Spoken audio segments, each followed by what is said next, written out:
have a shake about 6 inches long. I took it out. Boom, boom, boom. I go to town on Henry. He stands up and looks at me and says, "You ain't done shit," and walks out. But that was his big mistake. Henry ran over there. He started stabbing Cuate. Boom, boom, boom, boom, boom. And it starts the death match. Hey folks, my name's Rene Enriquez, and you are watching Uncensored. Today we got a serious humdinger for you. This is an old story, but it's wrapped into so many other stories that it's hard not to just tell about the event, right? This is about the death match in Pelican Bay State Prison, but it didn't start there. It started in Los Angeles County Jail. We're going to get to that in a second. Before I do, I want to encourage all of you to watch the video in its entirety. Go subscribe if you haven't subscribed. Leave a comment and hit the thumbs up. Appreciate it, folks. Wonderful way to support the channel. With that said, this is about a death match between Cuate Grejeda and Daryl Castrejon. Cuate from La Rana and Dashing D from Ontario. We've all heard all the stories, all the myths about these guys, right? And there are a lot of stories about Cuate, about Daryl, even about Daryl's death. We're going to get into that a bit too. This is going to be an extensive story. So, this death match between Cuate and Daryl Castrejon, Dashing D, started in Los Angeles County Jail. The old jail, the men's central jail here depicted in this image. But it didn't start between Daryl and Cuate. We all know the story about how Cuate got booked. In this slide, you'll see Henry Carlos and Daniel Grejeda. And you can look, Henry's a lot younger than Cuate, and Cuate was literally threatening Indio in the county jail at the time. I told you the story in a couple of the different episodes about how Cuate was housed next to Joe Morgan in 2904 and put the idea in Joe Morgan's head that he was going to run the entire county jail, like he was going to be the boss. Cuate was always striving for position. He was always striving for position. And he was always a dirty, slimy politician. That's the truth. That's all he knew to get people eliminated. That's all he tried. That's all he's known for, is killing Cardenales. And that's the absolute truth. He's never taken out an enemy of the organization. He just focused on Cardenales, and that's how he built his resume. His bona fides was wrapped around death and destruction within the organization. It wasn't until years and years later, maybe after Cuate was like around 30 years, that the brothers finally figured him out. And they put him on the lista. And he remains on the lista to this day. Cuate cannot walk a general population yard. And if he did, I would think that Cuate would try to get off first. I know that the Cardenales would be waiting for him as soon as he stepped out of orientation or wherever it is they have now. I don't even know the get down in prison anymore, how it works when you go to the GP or the non-designated housing program. But I think Cuate would get off on a carnal if he could, if not a camarada. An unsuspecting camarada on fish roll or orientation roll would get nailed by Cuate. Somebody who posed him no threat, but that's what he would do. I know it already. And anybody who knows Cuate knows that he'll get off. He's not going to sit around and be victimized. So he would be like a high priority thing, right? So anyways, Cuate gets Joe to give him authority, I guess, right? Joe did not have the authority to do that, just an FYI. Joe Morgan was no godfather of the organization. There was not one Cardenal that I ever heard call him godfather. There was the cops that put that label on him. Joe was just another Cardenal. Did he have palabra? Certainly he did. But when 2904, when he was there, he got in Joe's ear, and Joe loved this guy. Joe loved him blindly. And that's the amazing part. Loved him blindly. And he could do no wrong in Joe's eyes. So Cuate gets down out of 2904 and is in 1700 with us. He's on 1700 Able roll with me. And Henry Indio Carlos is on 1700 Baker roll. And he sends Indio Kite to be his eyes and ears on that tier. And some other stuff, but in the Kite he says, to do it, o te va a caer el cielo. Like the sky is going to fall on you. Like it's like a threat. And Indio took it that way. And he went to a bunch of carteles. In fact, before it even happened, that was in Palm Hall. And Bessie Sagato from 18th Street was there with us. It was me, Tupi Monterio, I think Black Dan was there. I can't remember who exactly, but we were there. And Bessie came out and told us what was going down with Cuate before it even went down. I just finished having dinner, but Bessie told us about this, Bessie Sagato, before it even went down. So Henry Carlos actually takes action. He gets the green light from all the cardenales there. I think there are 3 or 4 cardanas on his side. Mon Buenostro, Chato Sandoval from Arizona Maravilla, and I think a couple other brothers. But they're in accord with whacking Cuate. So Henry Carlos is the tier tender or the porter on the tier on Baker Row in 1750. And typically you wave the cops down in the bubble and you have them pop the gate so you can push out trays out of the tiers so they can pick them up. The cops can pick them up or have the trustees pick them up and take them to be washed after feeding. That's exactly what Henry did. He timed it. When Cuate went to the shower, there were no bars in the shower. It's just a wide open shower. Henry ran over there. He made a beeline straight for Cuate. Cuate was naked. And he started stabbing Cuate. Boom, boom, boom, boom, boom. He started stabbing Cuate. Boom, boom, boom, boom, boom. He really jacks Cuate up. He has him on the ground pinned and he's wailing on him. Boom, boom, boom. And a cop comes in that Henry knew and asks Henry to stop. And Henry didn't want to hurt the cop, which I think is admirable, right? Which we didn't hurt cops at that time, unless they physically tried to get involved or something like that. And even then, I did a thing in the attorney room, and they got physically involved, and I didn't stab any of them. But Henry stopped. For some reason, he stopped. I think it's because he knew the cop, and the cop was scared or something. I don't know. I don't know what Henry stopped for, but that was his big mistake. He didn't eliminate Cuate. He had every right to do it. What he did was right. He didn't do anything wrong. So Cuate survives.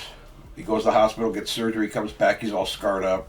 Got a big old zipper on from his belly down to his groin, where they did the exploratory surgery because Indio got him pretty good, right? And he survives, and he's back with us. Cuate comes right back. He doesn't lock up. He comes right back and he starts campaigning. And everybody says, "No, it's quashed. It's quashed." But Cuate continues campaigning.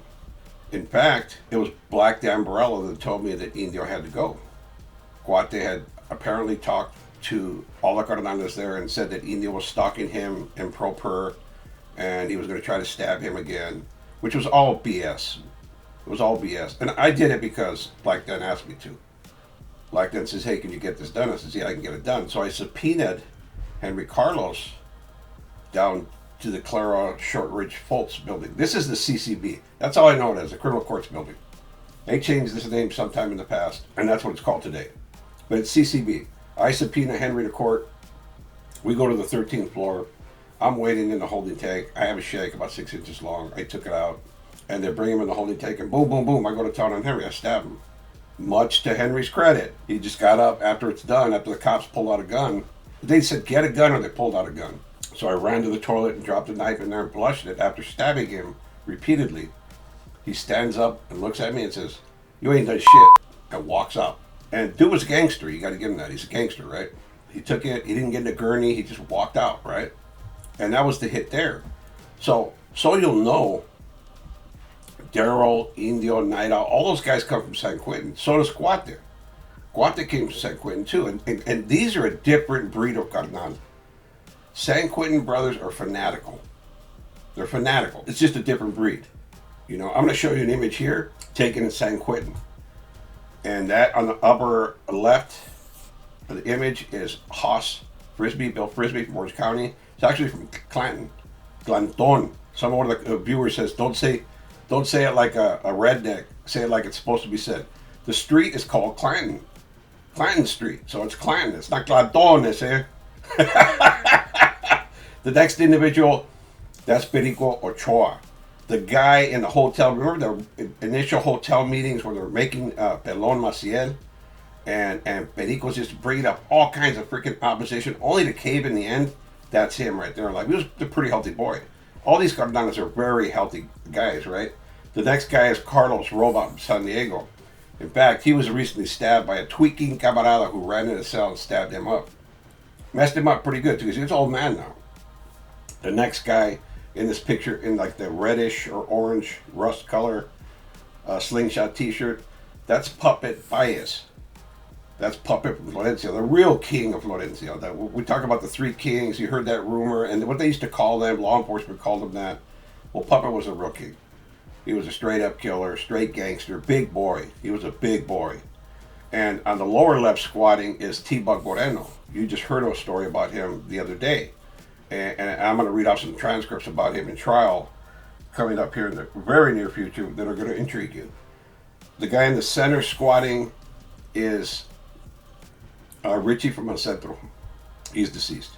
So's Haas, so's Perico, so's Puppet, but Dashing D is depicted here with the circle around his face. You know it's Dashing D, or Daryl Castrejon, because of the patch on his eye. He got that patch by killing a Crip on the tier during the peace talks in San Quentin. There was a ruse where the Carnales agreed to go on peace talks with the Crips, while Dashing D is on the tier with this Crip. He gets uncuffed and he stabs him to death. Stabs him to death right in front of the cops. And the cops, what do? Shoot him from the gun tower, point blank range, right in the face. Messed up his eye. So he always had this patch on because you can't really see out of that eye. It's easy to identify. And if he's not wearing a patch, you'll see that one of his eyes point off in a different direction. And the next picture is Cuate Grejeda. That's Daryl Baca depicted in the red circle. So these are the San Quentin Carnales, right? Cuate Grejeda's right there to the left, your left. And then on the furthest left is Babo from Florencia. That's where Babo got made. And on the lower right squat, I don't know the other guy standing up next to Daryl Baca, all to the right, starting with the blue slingshot. But the guy in the lower right squatting is Ferdy Bermudez. That's Fern Dog from Dog Pets, the cartel that passed away. And in the center with the beanie, that's Ruben Barella, Magic from Orange County. He was a cartel too. He got whacked there. In fact, Bob was the one that stabbed him over there. And I don't know what it's about. So you got the preamble. All this stuff went down, right? Cuate, Indio, me stabbing Indio, Indio stabbing Cuate. It's an imbroglio. It's a real cluster F, right? A lot of politics flying there. So, lo and behold, we end up in Pelican Bay State Prison. And politics are flying because Indio is tight with Daryl, right? Indio's tight with Daryl. And they were in San Quentin together. They're ace cum booms.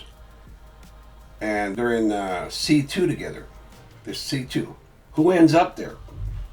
Oh, and they're politicking on Cuate. Like heavy-duty politics. Like Indio's just spreading the wire around Cuate about he's got to go and blah, blah, blah, blah. And Cuate hears about it. Because there are no secrets. You know, when the politics are flying, somebody's going to come tell you, ask you about a certain question.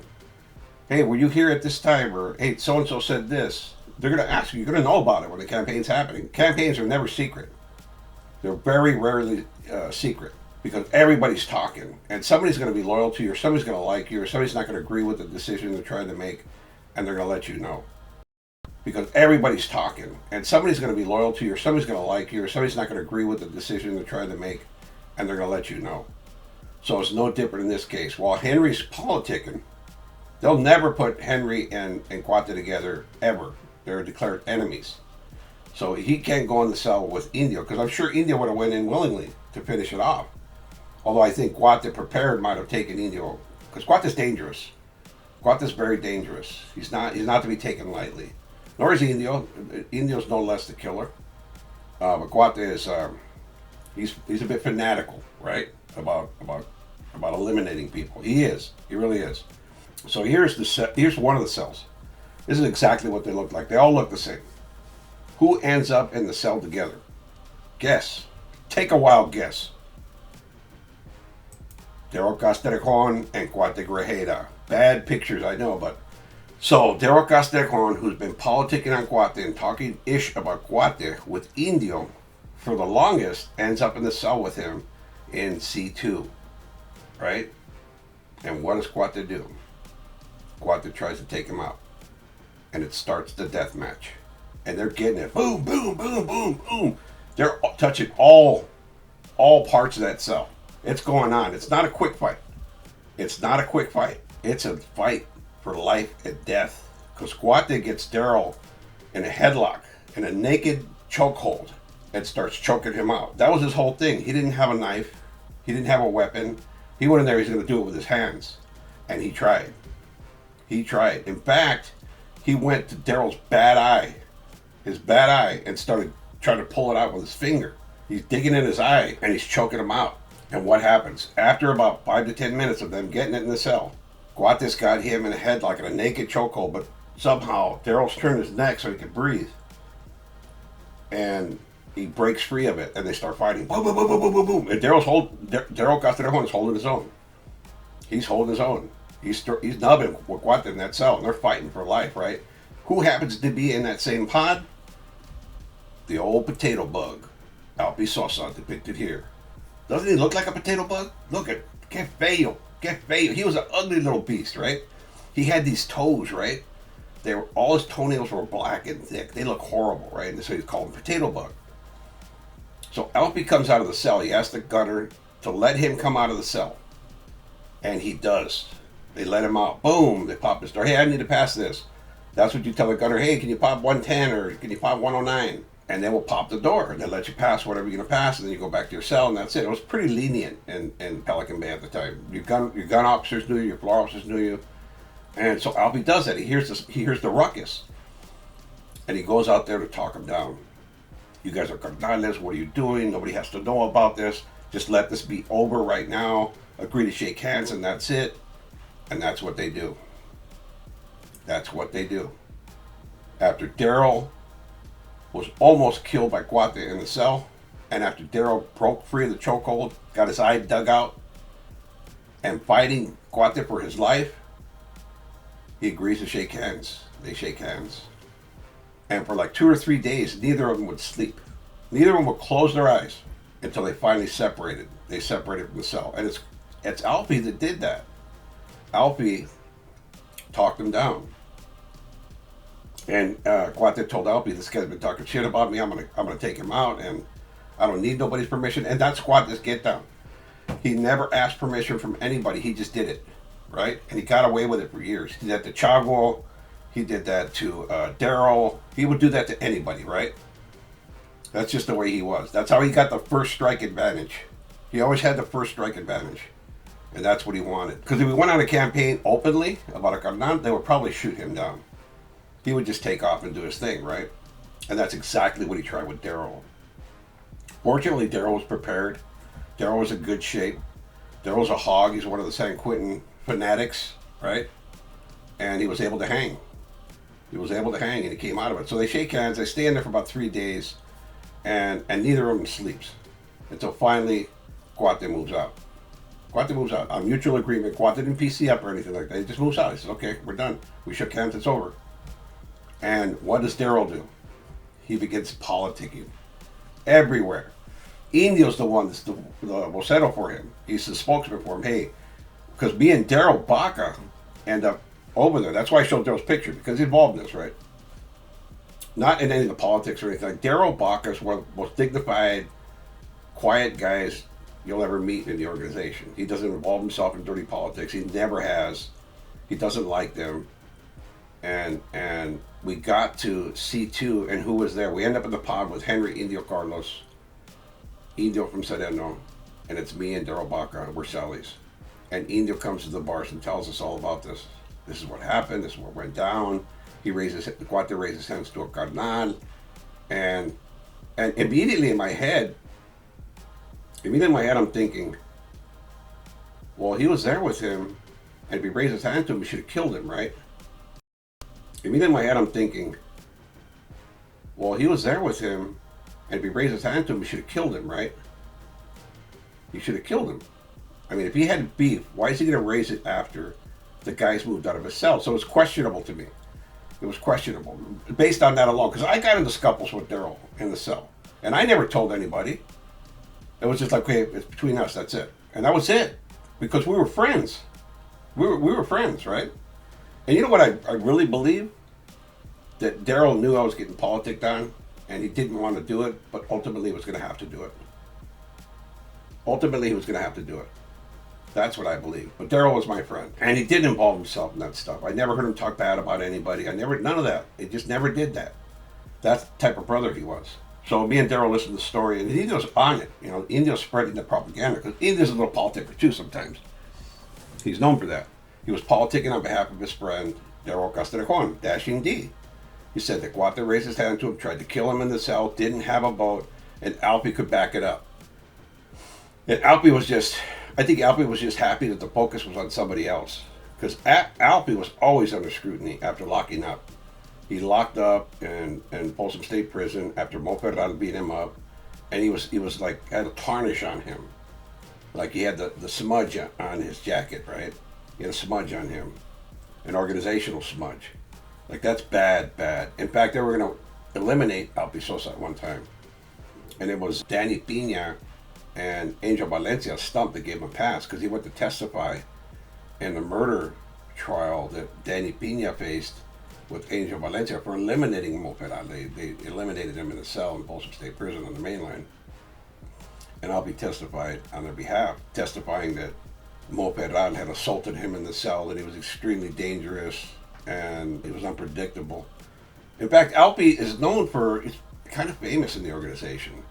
There's an article here that talks about Mundo going to testify at Alpi's trial that Alpi Sosa eliminated the wife of Mike Delia. That's a real story that occurred with the wife of a Mexican Mafia member that he ordered eliminated. And we're going to get into that in the future. We're going to talk about that. But Alpi has a long history in the organization. He is a dedicated cardenal. He probably has the most notches on his belt than any other cardenal in the organization. In fact, after Tonito got eliminated, Tonito from Wilmas, Alpi, in his 70s, picked up a fierro or a shank and went and stabbed one of the guys that killed Tonito because that's what he believed. Only a cardenal should raise a hand to a cardenal. So you see how twisted this freaking story is, just involving Daniel Grejeda and Daryl Castrejon. The death match occurred. Both survived, but the intent to eliminate was really there. I think Daryl was just about trying to survive, but Cuate was trying to take his wind. Like, that's the kind of guy Cuate is. I mean, I'll never see that man again. I'll never see him again. But if you do, be careful. He's no joke. And I mean that sincerely. That guy, I never took that guy lightly. I never took him lightly. He's a machine. And when it comes to eliminating people, that's what he lives for. That's like his whole validation, is eliminating people. And that's what he thrives on. That's how he gains his validation. And that's a twisted sense, really, in a person, right? So there are all these players along with all this history and all these different issues that occurred, starting from the county jail with the incident where Indio nails Cuate. Then I nail Indio. Then Cuate goes in to the cell with Daryl after Daryl's been politicking on him with Indio and tries to eliminate Daryl. Alpi comes out, becomes the peacemaker, and gets them to stand down.